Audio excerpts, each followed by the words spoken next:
Hey y'all, it's Yaya here from Nowhere Home Study, and today we're going to talk about the book, The Bookwoman of Troublesome Creek by Kim Michelle Richardson.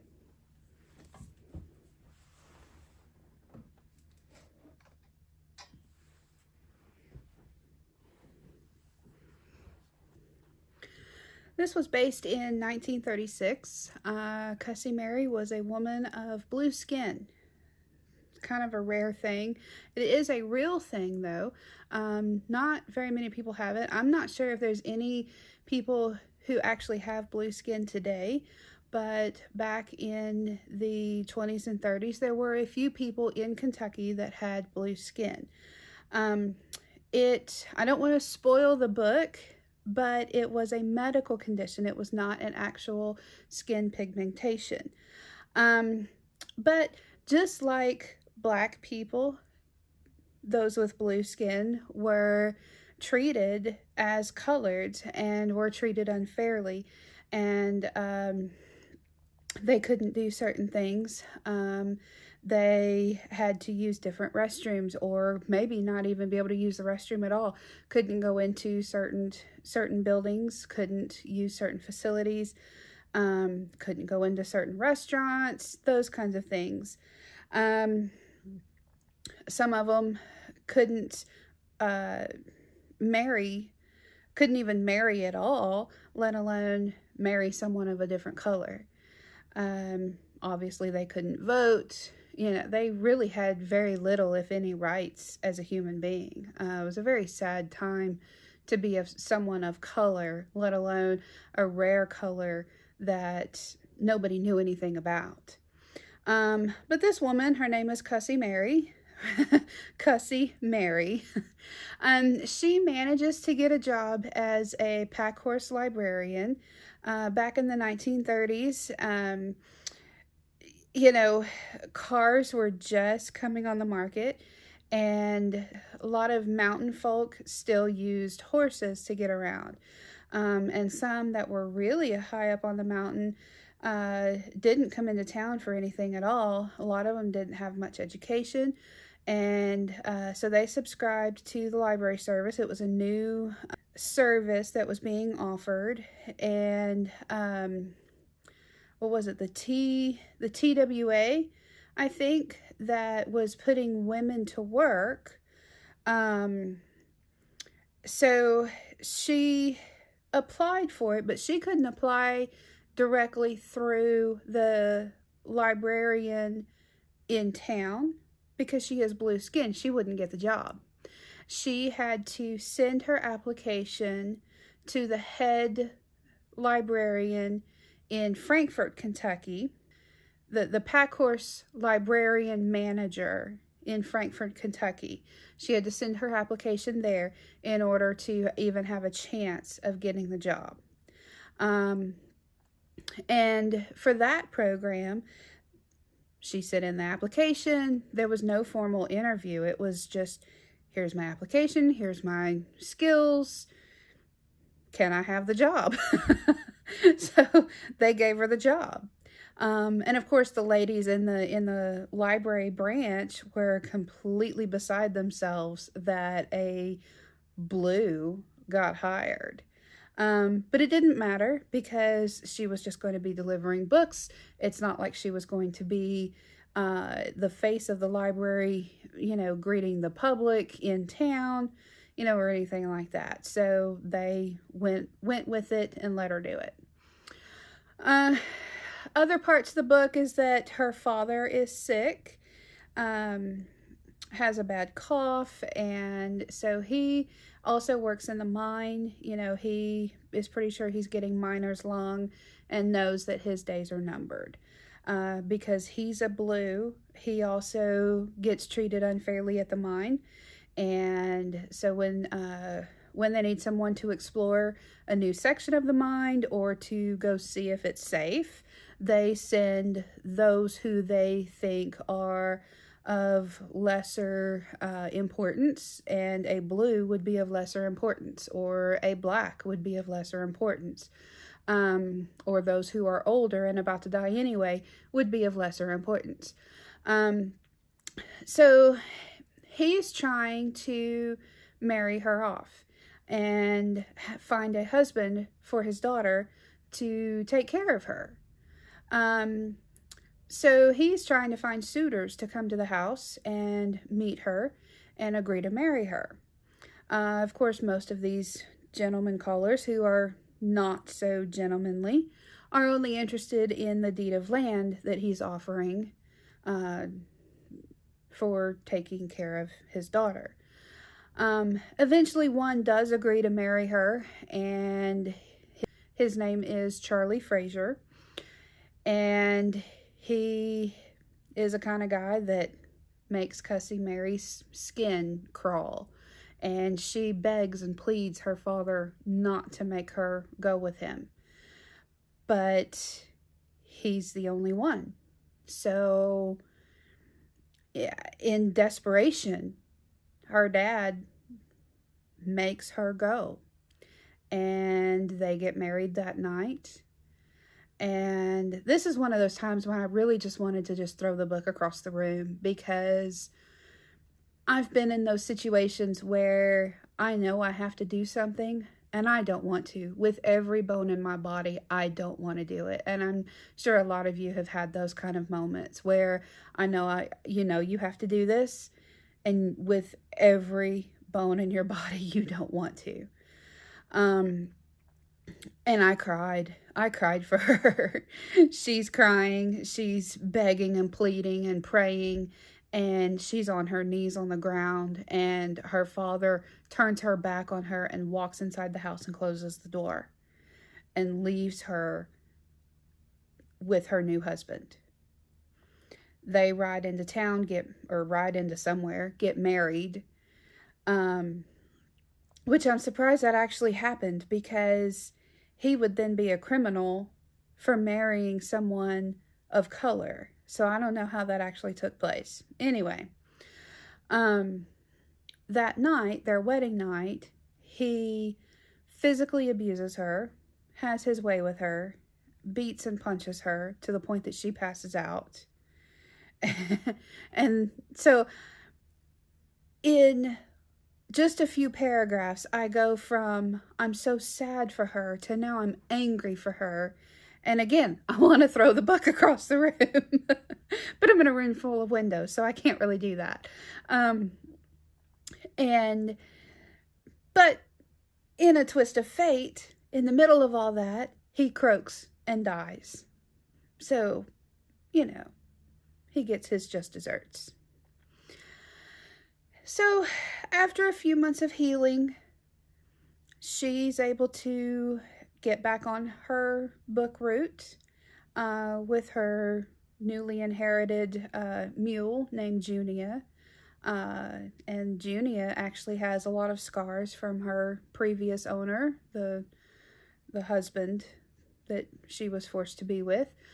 So they're healing together, and they bond together quite well. And Junia becomes a great protector for Cussy Mary. And they do their book route together. But Cussy Mary has to be careful on her book route, because along the way, she will run into a relative of Mr. Frazier, her late husband. And, it is suspected that she had something to do with his death, even though she didn't. But because she's a blue, she's under suspicion all the time. Just like, blacks were under suspicion all the time for things that they didn't do just because they were there. Just because she's a blue, she's under suspicion. And so, she has to be careful because she feels like she's hunted now. And so she's always on the lookout and always watching over her shoulder for relatives or even other townspeople that might be out to get her. So that's kind of a hard way to live. You're happy to be back on your book route. You're enjoying life, but you're always looking over your shoulder about what's lurking in the woods as you're making your way through the trails. So here we are in the 1930s, and up until this point, nobody really knew why anybody had blue skin. Like I mentioned earlier, it's a medical condition, it's not a skin pigmentation condition. And the town doctor has always wanted to take Cussy Mary in for testing to see if they can figure out why their skin was blue. Well, now he has leverage because he also suspects foul play with Mr. Fraser. And so he wants to use that to hang over the father's head. And so he's saying, let me take your daughter for testing and I'll ensure your safety. And so, even though they had been resistant to this testing before and just want to be left alone, now the father is agreeing to let the doctor take his daughter a couple of times in for testing. And again, the daughter is begging and pleading, please don't make me do this, please don't make me do this. And there are several times where she has to do things that she just doesn't want to do. And it's all because of being a blue. That's just, it sucks. It's the nature of the time, I guess. So I don't want to spoil too much of the book, but they do find a cure somewhat. It in the form of a pill, and she has to take it daily. But similar to cancer treatments, it makes her sick, very sick, but it makes her white. It turns her skin white, and so then she tries to integrate herself into her community and wants to take part in things that she hasn't been able to do before. But she's met with rejection and ridicule for her vanity. So she's either, ostracized for being a blue, or she's ridiculed for being vain. I mean, she can't win. She just can't win. It sucks. She just can't win. But it's not all bad. It's not all bad because there's a love story here too. On her book route, there's a man named Jackson Lovett, and Hallmark style, he falls in love with her at first sight. But she doesn't realize it, of course. I mean, she's 18, 19, I think she's 19 years old. She's oblivious. And she's a blue. She's not going to think that a white man is going to pay any attention to her. She wouldn't trust that. She's oblivious to his feelings completely until one day she needs his help.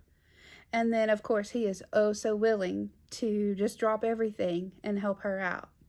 The love story is a little slow, but it brings hope to the book. It brings hope to all of the negativity that's found in this book. So it really was a much different time back then, and this book was there were times it left me speechless. There were times I wanted to just scream out, stand up for yourself, girl.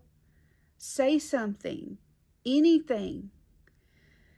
But it was the 1930s. And back then, women weren't supposed to be argumentative.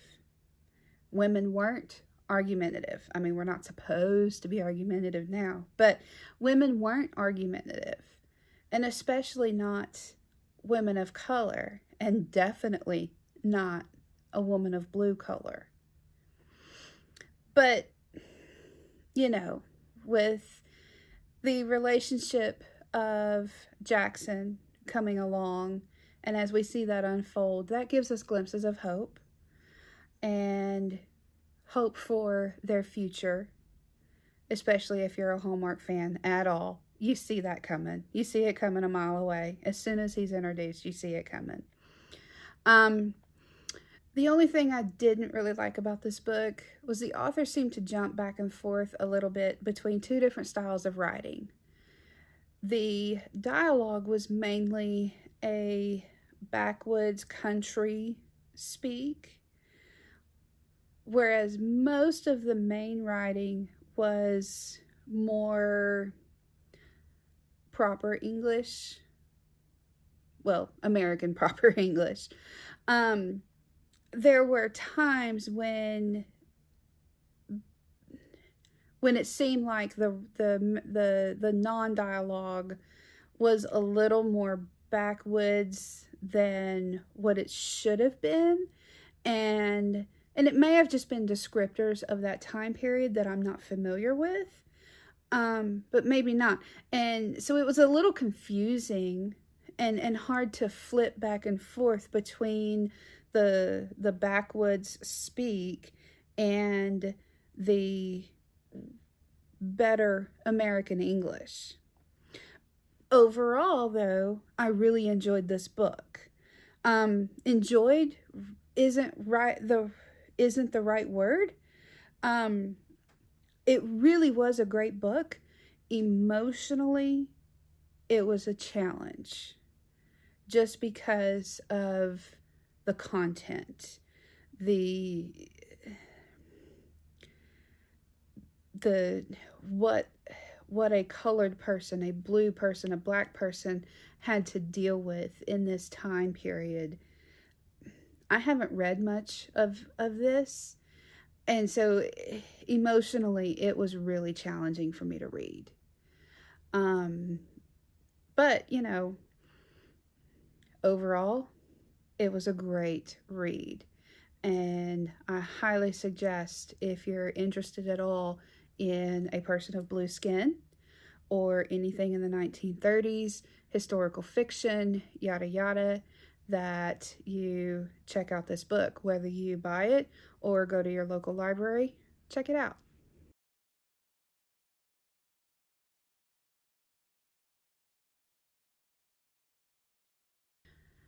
Coming up next, I'll talk about the sequel, which is The Bookwoman's Daughter, also by Kim Michelle Richardson.